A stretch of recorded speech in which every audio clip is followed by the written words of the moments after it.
오늘 우리에게 주시는 하나님의 말씀 창세기 39장 1절부터 함께 봉독합니다. 요셉이 이끌려 애굽에 내려가매 바로의 신하 친위 대장 애굽 사람 보디발이 그를 그리로 데려간 이스마엘 사람의 손에서 요셉을 사니라. 여호와께서 요셉과 함께 하심으로 그가 형통한 자가 되어 그의 주인 애굽 사람의 집에 있으니 그의 주인이 여호와께서 그와 함께 하심을 보며 또 여호와께서 그의 범사에 형통하게 하심을 보았더라. 아멘. 23절 같이 봉독합니다. 간수장은 그의 손에 맡긴 것을 무엇이든지 살펴보지 아니하였으니 이는 여호와께서 요셉과 함께 하심이라.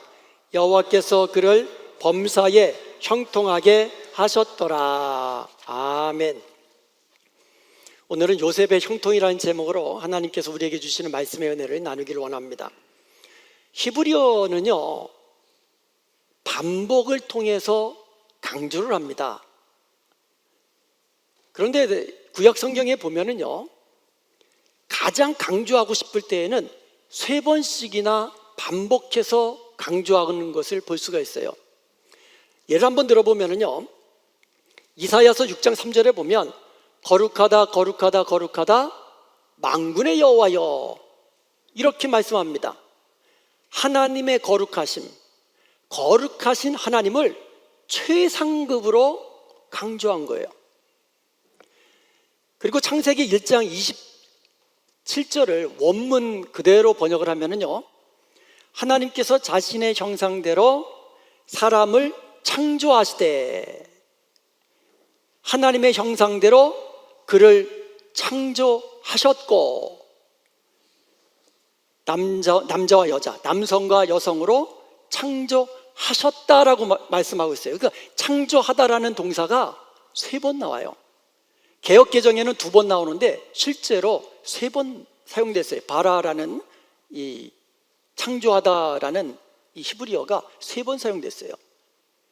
이것은요, 다른 어떤 피조물보다도 우리 사람의 하나님의 형상대로 지음받은 가장 존귀한 자임을 최상급으로 강조한 거예요. 그런데 오늘 본문에 보면은요, 요셉의 형통함에 대해서 3번 반복하고 있는 것을 알 수가 있어요. 2절에도 보면은 요셉이 형통한 자가 되었다고 하고요, 3절과 23절에도 여호와께서 그의 범사에 형통케 하셨다고 말씀하고 있어요. 이것은 하나님이 요셉과 함께 하셔서 요셉이 형통한 자, 그것도 가장 형통한 자가 되었다는 사실을 최상급으로 강조하고 있는 거예요. 그러므로 오늘 말씀을 통하여서 요셉이 형통케 된 그 이유를 우리가 살펴보고, 우리도 요셉처럼 최상급으로 형통한 자가 되는 복된 저와 여러분 되시기를 주님의 이름으로 축원드립니다. 아멘. 우리가요, 요셉의 형통함에서 알 수 있는 아주 중요한 사실이 하나 있어요. 그것이 뭐냐면, 형통함은 하나님이 주신다라는 거예요. 하나님께서 형통함을 주신다라는 거예요. 창세기 39장에서 요셉의 형통함을 3번 반복해서 강조했다고 그랬는데, 다시 한번 보겠습니다. 2절에 보면 여호와께서 요셉과 함께 하심으로 그가 형통한 자가 되었다라고 말씀하고 있어요. 그리고 3절에 보면 여호와께서 그의 범사에 형통하게 하셨다고 말씀하고 있습니다. 그리고 창세기 39장 23절에 보면 여호와께서 요셉과 함께 하심이라, 여호와께서 그를 범사에 형통하게 하셨더라라고 이야기합니다. 그러니까 요셉의 형통함은 여호와께서 요셉과 함께 하셨기 때문에, 여호와께서 요셉을 모든 범사에 형통하게 하셨기 때문에 그가 형통한 자가 되고 그가 하는 모든 일에 형통케 된 줄로 믿습니다. 이게 아주 중요한 성경에서 말하는 진리예요. 형통함은 누가 준다고요? 여호와 하나님이 주시는 거예요. 창세기 49장 22절에서 26절까지 보면은요, 요셉이 이제 형통한 자가 되어서 하나님께 크신 복을 받잖아요. 그것을 얼마나 요셉이 큰 복을 받았는지 그것을 잘 기록해 놓았어요. 창세기 49장은요, 이삭이 죽기 전에 12아들을 불러 모읍니다. 그리고 아들마다 장래의 일들을 예언하는 그런 내용들이에요. 그 중에서 22절에서 26절까지는 요셉의 장래일을 예언하면서 축복하는 그런 내용입니다. 첫째로 22절에 보면은요, 요셉은 샘 곁에 무성한 가지가 되어 그 가지가 담을 넘는 축복을 받았어요. 샘 곁에 무성한 가지, 이건 엄청난 축복이에요. 시편 1편 3절에 보면 이제 복 있는 사람이 어떤 사람이냐, 시냇가에 심은 나무가 철을 따라 열매를 맺으며 그 잎사귀가 마르지 아니함 같이 그가 하는 모든 범사에 형통케 되는 자가 복 있는 사람이에요. 시냇가에 심은 나무, 샘 곁에 심겨진 무성한 가지, 이거는 때를 따라 하나님이 주시는 풍성한 열매를 맺는 그런 축복을 받는 거예요. 샘 곁에 심겨진 나무는요, 가뭄이 와도 풍성한 열매를 맺어요. 마찬가지로 형통한 자는 이 땅에서 고난이 온다 할지라도, 어려움이 온다 할지라도, 아픔이 온다 할지라도 하나님의 은혜로 풍성한 열매를 맺는 사람, 그 사람이 바로 하나님이 주시는 형통한 사람이 누리는 축복이에요. 뿐만 아니라 요셉은요, 그 가지가 담을 넘어가는 축복을 받았어요. 이것은 뭡니까? 하나님께 받은 축복이 너무 많아가지고, 흘러가지고, 넘쳐가지고 다른 사람들에게까지 흘러가는 축복의 통로가 되는 복을 받은 거예요. 실제로 요셉이 가는 곳마다 그곳에 복이 임합니다. 요셉이 보디발 장군의 집에 종으로 갔어요. 종으로. 그런데 요셉이 간 그 보디발 장군의 집에 복이 임합니다. 요셉이 억울하게 감옥에 갇혀요. 그런데 요셉이 감옥에 가자 그 감옥에 복이 임하는 거예요. 요셉의 복은요, 흘러 넘친다 그랬잖아요. 그래서 그의 가족까지도 구원을 받습니다. 그리고 요셉의 복은요, 거기서 그치지 않아요. 애굽뿐만 아니라 그 지역에 7년 동안 큰 흉년이 임합니다. 그런데 요셉으로 인해서 그 애굽 백성뿐만 아니라 그 주위에 있는 나라의 백성들까지 7년 동안 큰 흉년 가운데 생명을 보존받게 됩니다. 여러분, 이게 샘 곁에 심겨진 무성한 나무, 그 가지가 담을 넘어가는 그와 같은 축복이에요. 저는 여러분이, 특별히 우리 자라나는 우리 자녀들이요, 이런 복을 받기를 원해요. 하나님께 큰 복을 받아가지고 그 복이 내 안에만 있는 것이 아니라, 내 가족에만 있는 것이 아니라 흘러 넘쳐서 다른 사람들에게 뻗어나가는 축복의 통로가 되는 그런 축복이 여러분의 있기를 주님의 이름으로 축원드립니다. 둘째로 요셉은요, 전능하신 하나님의 손을 힘입어 승리의 삶을 사는 축복을 받았어요. 창세기 49장 23절과 24절에 보면은요, 원수들이 요셉을 향하여 활을 쏘았어요. 그런데 요셉의 활이 더 센 거예요. 그리고 요셉의 팔이 더 힘 있는 거예요. 그래서 원수들을 이기는 거예요. 여러분, 하나님의 손이 여러분 뒤에 있다는 것을 믿으시기 바랍니다. 오늘 이 성가대 찬송, 이 찬양, 이 가사를 보면 제가 참 은혜를 많이 받았어요. 내가 일생 동안 가장 잘한 거, 제일 잘한 거 하나님 믿는 거고 주님을 섬기는 거고, 그러면서 주님의 강한 손이 우리를 도와주고 있다는 거. 여러분, 주님이 강한 손으로 우리 뒤에서 도와주고 우리를 붙들고 계신 사실을 믿으시기 바랍니다. 그러면 어떤 상황에서도 흔들리지 아니하고 어떤 고난이 와도 우리는 낙심하지 아니하고 마침내 승리의 삶을 사는 복된 삶을 누리게 되는 거예요. 세 번째로 창세기 49장 25절 그 하반절에 보면은요, 하나님께서 그에게 복을 주셨다 그랬어요. 하나님께서 요셉에게 복을 주셨는데 위로는 하늘의 복, 하늘의 그 신령한 복을 받은 거예요. 아래로는 깊은 샘의 복. 샘도요, 짤랑짤랑하는 샘이면 기근이 좀 심하면 마르거든요. 근데 깊은 샘은요, 마를 일이 없는 거예요.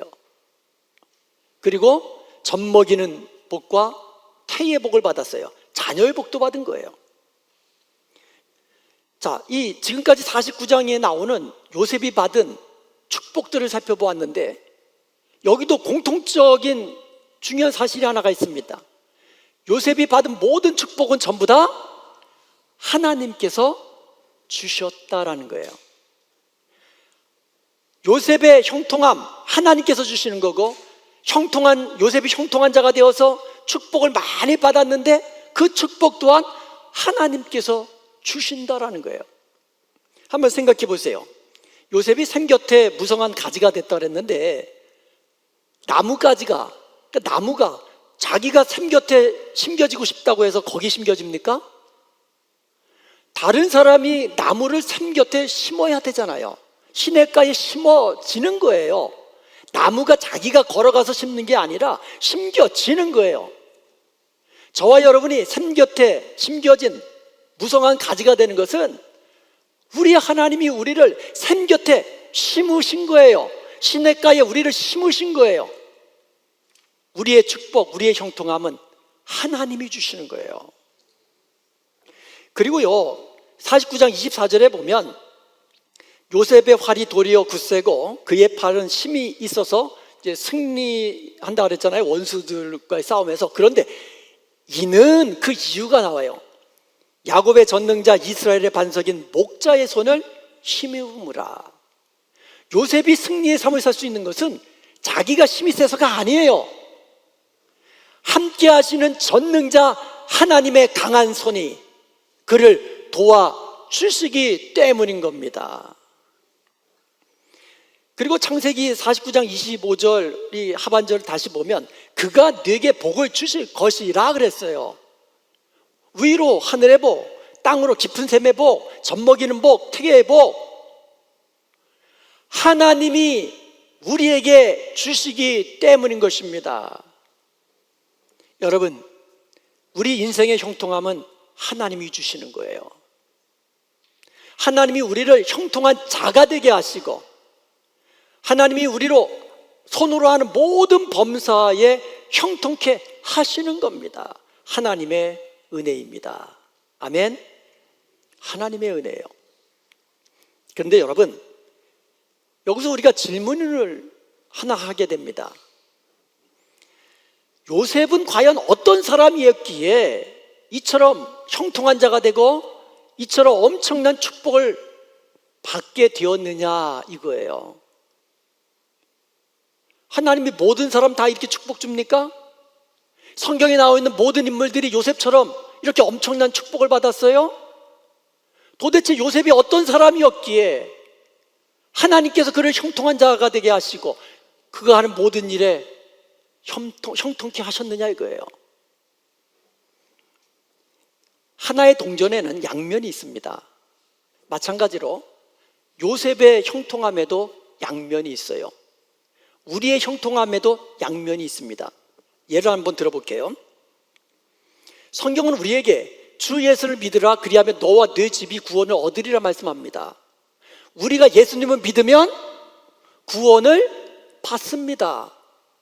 우리가 예수님을 믿어야 구원을 받는 거예요. 그런데 성경은 동시에 우리의 믿음이 하나님께서 주신 축복의 선물이라고, 은혜의 선물이라고 말씀하십니다. 하나님이 먼저 우리를 택하여 주시고 택하신 자들을 부르시고 부르신 자들을 의롭게 하시는 하나님의 은혜라고 말씀합니다. 양면이 있는 거예요. 그런데 이것이 하나인 것이 놀라운 거죠. 요셉의 형통함은 하나님이 주시는 겁니다. 동시에 요셉이 형통함을 받게 된 이유가 있다라는 거예요. 그 비결이 있다라는 거예요. 이것은 우리에게도 똑같이 적용되는 겁니다. 그렇다면 우리가 하나님께 형통함을 받을 수 있는 그 비결이 뭘까요? 첫 번째로 하나님께서 주신 비전, 그 비전을 품고 그 목표를 향하여 달려가는 겁니다. 하나님께서 주신 사명, 그 목표를 향하여 달려가는 인생이 형통한 자가 되는 거예요. 요셉은요 17살 때 꿈을 꿨습니다. 첫 번째 꿈은 이 곡식을 이렇게 묶은 단이 있어요. 그 11개의 단이 요셉의 단에게 절을 하는 꿈이에요. 두 번째 꿈은 해와 달과 11별이 요셉에게 절하는 꿈입니다. 이것은요 단순한 꿈이 아니에요. 하나님께서 장래의 일을 꿈을 통하여 요셉에게 계시해 주신 말씀이에요. 비전이에요. 요셉은요 자신의 꿈을 하나님이 주시는 비전으로 믿은 거예요. 비전으로 받은 거예요. 그리고 그 비전을 품고 일생 동안 그 비전을 향하여 그 비전을 목표로 해서 달려가는 인생을 살았던 것입니다. 그런데 보세요. 정작 요셉은 어떻게 됐습니까? 그 꿈 꾸고 나서 그 꿈 때문에 형들에게 미움을 당합니다. 그래서 형들이 요셉을 죽이려고 합니다. 그래서 차마 죽이지 못하고, 비록 이복 동생이지만 죽이지 못하고 노예로 팝니다. 그래가지고 애굽의 보디발 장군의 집에 종으로 팔려가게 됩니다. 요셉은 거기서 보디발 장군의 신임을 얻습니다. 또 얼마 가지 못했어요. 그 보디발 장군의 부인의 모함으로 인해서 억울하게 감옥에 갇히게 됩니다. 함께 감옥에 갇힌 사람들 가운데 애굽 왕 바로의 술 맡은 관원이 있었어요. 그런데 그가 어느 날 꿈을 꿨는데 요셉이 그 꿈을 해석을 해줍니다. 그리고 요셉이 해석한 그대로 그 술 맡은 관원이 복직을 하고, 그런데 복직을 하는 데까지는 좋았는데 복직하고 나서 내가 복직하면 요셉 너 풀어줄게, 이렇게 약속한 그 약속을 까마득하게 잊어버린 거예요. 그렇게 2년이라는 세월이 또 감옥에서 흘러간 겁니다. 자, 여기까지 보면 요셉이 꾼 꿈과 현실이 반대로 흘러가는 것을 알 수가 있어요. 완전히 반대예요. 억울한 일 생기지요. 원통한 일 생기지요. 배신감에 아주 치를 떨 수밖에 없는 그런 상황이 계속 이어지는 거예요. 그런데 요셉은 어떠했습니까? 그 고난의 상황에서 절망했습니까? 낙심했습니까? 원망했습니까? 불평했습니까? 아니에요. 그는 어디에 있든지 하나님께서 주신 비전을 바라고 달려가는 삶을 멈추지 않은 거예요. 그곳이 보디발 장군 종으로 있든지 아니면 억울하게 누명 쓰고 감옥에 있든지, 심지어요 애굽의 국무총리가 되어서 명예와 권세와 어떤 아마 국무총리니까 돈도 많이 받았겠죠, 벌었겠죠. 그렇게 높아진 때에도 교만하게 주어진 곳에서 하나님의 비전만 바라보고 살았던 사람이에요. 그렇기 때문에 그는요 종으로 있어도 문제가 되지 않아요. 그 비전을 품고 자기가 주어진 곳에서 맡은 일에 충성한 거예요. 종으로 충성한 거예요. 감옥에 갇혔을 때도 마찬가지예요. 그에게는 비전이 있기 때문에 그 비전을 품고 달려가는 인생이기 때문에 감옥에서도 주어진 곳에서, 그곳이 감옥이라 할지라도 최선을 다해서 그곳에서 성실하게 그렇게 살았던 거예요. 원망하는 인생이 아니라 성실하게 충성스러운 인생을 살았던 것입니다. 사람은요, 높아지면 교만하게 돼요. 다 그런 건 아니겠지만 거의 다 이상하게 조금만 잘 되면 자꾸 교만해져요. 그런데 요셉은 그렇지 않았어요. 애굽에, 그 당시 애굽은 제국이에요. 가장 전성기예요. 거기에 넘버 2예요. 실질적인 모든 정사는 요셉이 다 처리하는 거예요. 그렇게 높아진 자리에서 그는 교만하지 아니하고 겸손하게 하나님을 섬기는 자로, 충성하는 자로 살았다라는 거예요. 왜요? 하나님의 비전을 품고 하나님이 축복하셔야 형통한 자가 된다는 사실을 요셉은 아는 거예요. 이렇게 요셉은요, 평생 동안 비전을 품고 주어진 곳에서 맡은 일에 충성한 겁니다.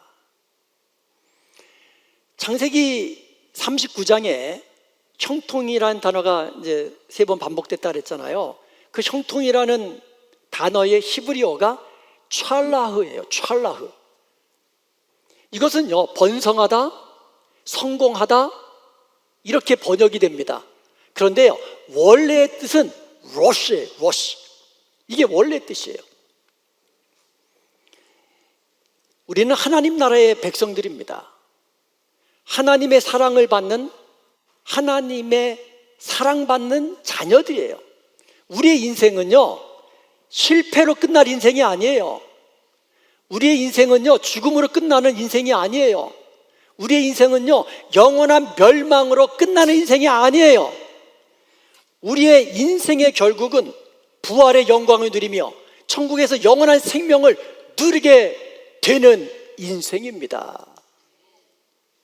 그렇기 때문에 우리는 영원한 것 바라보고 하나님이 주신 사명을 붙잡고 그것을 향하여 러시, 달려가는 인생이 되어야 되는 거예요. 달려가는 인생.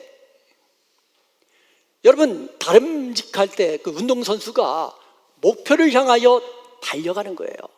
기웃거리지 않습니다. 우리는 여행객이 아니에요. 이것저것 둘러보면서 아니에요. 세상에서 사탄은요, 사람들에게 자극적인 것, 쾌락적인 것, 정욕적인 것, 이런 것 가지고 우리를 넘어뜨리려고 해요. 그 중에 제일이 돈이에요. 많은 사람들 돈 앞에 꼬리 흔들어요. 그리고 정욕적인 것, 성적인 쾌락, 마약과 도박과 뭐 기타 등등. 그런데 여러분, 이런 같은 것들은 다 썩어질 것들이에요. 썩어질 것. 우리는 세상에 썩어질 것 바라보면서 이런 인생이 아니에요. 우리 앞에 있는 하나님이 주신 비전, 하나님 나라의 비전, 우리에게 맡겨진 사명, 이것을 향하여 달려가는 러시, 달려가는 인생이 형통이에요. 그거를 형통이라고 번역한 거예요. 원래는 러시예요. 러시. 그러므로 영원한 것 바라보고 하나님께서 주신 비전을 향하여 달려가는 형통한 저와 여러분 되시길 주님의 이름으로 축복합니다. 자, 형통의 두 번째 비결이 있어요. 그것은 바로 주야로 하나님의 말씀을 묵상하는 것입니다. 주야로 하나님의 말씀을 묵상하는 것. 시편 1편 1절에서 3절까지 보면, 이제 복 있는 사람은 시냇가에 심겨진 나무처럼 이제 철을 따라 열매를 맺는다고 했습니다. 이게 복 있는 사람이에요. 그런데 그 복 있는 사람은 누구냐? 오직 주야로 여호와의 율법을 즐거워하여 그의 율법을 주야로 묵상하는 자로다라고 이야기하고 있어요.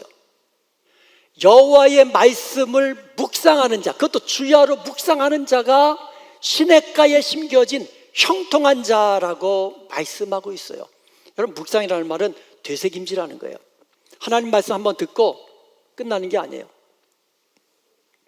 설교도 마찬가지예요. 여러분, 그 전에 유성경 집사님이 그 베이커스필드에서 주일날 오가실 때에 오실 때 CD 끼고 가실 때 CD를 넣습니다. 그 CD가 제 설교 CD예요.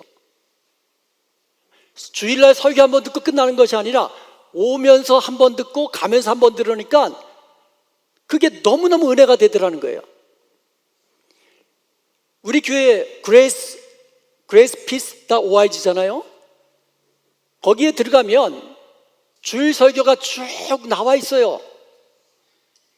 거기서 여러분 은혜가 됐다 하면 다시 한번 듣는 거예요. 또 듣는 거예요. 저도 제 설교 들으면 은혜가 돼요. 그 참 이상하죠? 제가 설교할 때보다도 제 설교를 들을 때 은혜가 돼요. 왜요? 설교할 때는 제가 선포하는 거잖아요. 설교를 들을 때는 비록 내가 선포했지만 그 선포를 내가 듣는 거잖아요. 자리가 바뀐 거잖아요. 그렇게 들으니까 은혜가 더 되더라고요. 여러분, 묵상하세요. 새벽에 한번 듣고 끝나는 게 아니라 그 말씀을 하루 종일 묵상하세요. 그러면 하나님이 기뻐하시는 뜻을 알게 됩니다. 아멘. 그리고 그 뜻대로 순종하는 힘을 얻게 되는 거예요. 그 말씀이 나를 인도하는 말씀이 되고, 그 말씀이 나를 살리는 말씀이 되고, 그 말씀이 나를 죄로부터 지켜주는 말씀이 되는 것입니다. 예수님은요, 요한복음 15장 4절에 보면 내 안에 거하라 라고 말씀하셨어요. 즉 예수님은요, 열매를 풍성히 맺는 비결을 예수님 안에 거하는 것이라고 알려주셨어요. 그리고 15장 5절에 보면, 요한복음 15장 5절에 보면 그가 내 안에 내가 그 안에 있으면 그 사람은 열매를 많이 맺나니 그랬어요. 즉 주님 안에 거하는 것은 주님의 말씀 안에 거하는 것이라고, 주님의 말씀이 우리 안에 거하게 하시는 것이라고 말씀하시는 거예요. 한번 잘 생각해 보세요. 7절에 보면 이런 말이 나와요. 너희가 내 안에 거하고 내 말이 너희 안에 거하면 무엇이든지 원하는 대로 구하라. 그리하면 이루리라. 우리가 예수님 안에 있으면 형통한 자가 되는 거예요. 왜요? 시냇가에 심겨진 나무거든요. 예수님은 생명이시거든요. 생명의 근원이시거든요. 그러니까 생명의 뿌리 박힌 인생이 복된 거예요. 그런데 예수님 안에 거한다는 것을 다른 말로 뭐라고 표현했어요? 예수님의 말씀이 우리 안에 있는 거예요. 우리가 예수님의 말씀 안에 거하는 거예요. 이게 같은 말이라는 거예요. 하나님의 말씀이 우리 안에 거하게 하는 거, 그게 묵상 아닙니까? 올해 시작하면서 52주 성경 암송을 시작했잖아요. 하고 계세요? 암송이야말로 하나님의 말씀이 우리 안에 거하게 하는 최고예요. 날마다 하나님의 말씀을 묵상하게 하는 것 최고가 암송이에요. 첫 번째 주에 뭐였죠? 고린도후서 5장 17절 말씀. 누구든지 그리스도 안에 있으면 새로운 피조물이라. 이전 것은 지나갔으니 보라 새 것이 되었도다. 둘째 절은 뭐였어요? 갈라디아서 2장 20절 말씀. 내가 그리스도와 함께 십자가에 못 박혔나니 그런즉 이제는 내가 산 것이 아니요 내 안에 그리스도께서 사신 것이라. 이제 내가 육체 가운데 사는 것은 나를 사랑하사 나를 위하여 자기 몸을 버리신 하나님의 아들을 믿는 믿음 안에서 사는 것이라. 로마서 12장 1절 말씀. 그러므로 내가 하나님의 모든 자비하심으로 너희를 권하노니 너희 몸을 하나님이 기뻐하시는 거룩한 산 제물로 드리라. 이는 너희의 드릴 영적 예배니라. 그리고 이번 주는 뭐예요? 이번 주 한 주간 내내 여러분 암송하실 요한복음 14장 21절 말씀. 나의 계명을 가지고 지키는 자라야 나를 사랑하는 자니 나를 사랑하는 자는 내 아버지께 사랑을 받을 것이요 나도 그를 사랑하여 그에게 나를 나타내리라. 여러분, 예수님의 말씀을 가지고 지키는 자가 사랑하는 자고, 그 사랑하는 자가 하나님의 사랑을 입고 예수님의 사랑을 입는 축복의 사람이라고 말씀하고 있습니다. 날마다 하나님의 말씀이 우리 안에 거하게 하십시오. 묵상하십시오. 그러면 하나님이 기뻐하시는 뜻을 깨닫게 되고 그 말씀이 우리를 순종의 자리로 이끌어 줄 것입니다. 말씀을 마치겠습니다. 형통은 하나님께서 우리에게 주시는 것입니다. 하나님의 은혜로 우리가 형통케 되는 겁니다. 그러므로 여러분, 형통케 되길 원하세요? 하나님의 은혜를 구하십시오. 하나님의 은혜를 구하십시오. 오늘 우리가 형통함의 비결을 배웠습니다.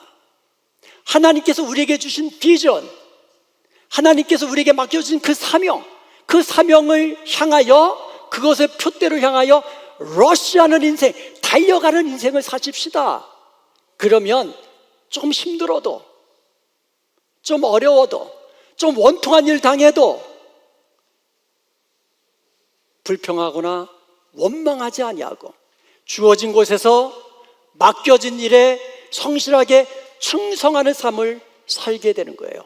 그런 사람이 형통함을 얻는 겁니다. 그리고 하나님의 말씀을 주야로 묵상하십시오. 그럴 때에 하나님이 기뻐하신 뜻을 깨닫고 그 뜻대로 순종하는 형통한 자가 되는 줄로 믿습니다. 그리하여서 하나님께서 주시는 형통함을 누리는 자가 되고, 그것도 최상급으로 누리는 자가 되고, 내가 받은 축복 흘러넘쳐서 다른 사람에게까지 넘치게 하는 축복의 통로가 되는 복된 저와 여러분 되시기를 주님의 이름으로 축원드립니다.